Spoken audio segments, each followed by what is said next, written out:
Velkommen til en dykkerfilm om Korsør og kysterne langs Storebælt.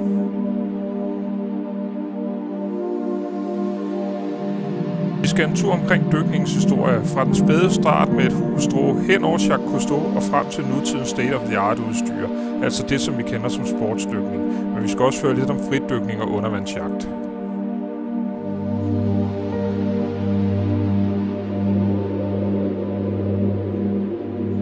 Og så kan vi ikke undgå at komme ind på Korsørs historie, ej heller den stærke maritime tilknytning til både vores kyster og til Storebælt.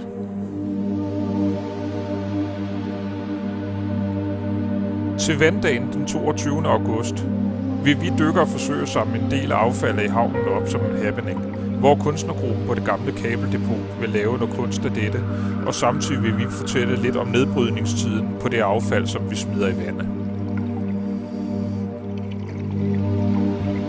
Børnene skal selvfølgelig heller ikke snydes, så vi tager også noget af det dyreliv, vi kan finde i havnen med op. Fisk, søstjerner, krabber, muslinger, nøgensnegle, hvad vi nu kan finde af liv dernede. Putter vi små akvarier op på kajen, så man kan se, røre og føle.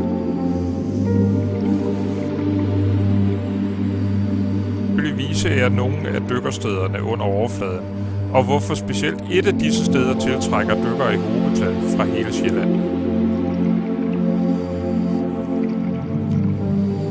Og vi vil give et indblik i livet i dykkerklubberne og lade nogle af dykkerne fortælle deres historie.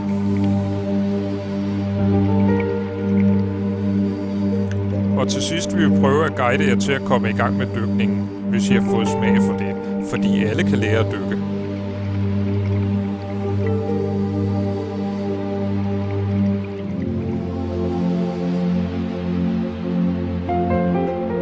Jeg håber, vi ses på dykkerstanden til vanddagen 2015 på Korsør Havn ved fæstningen.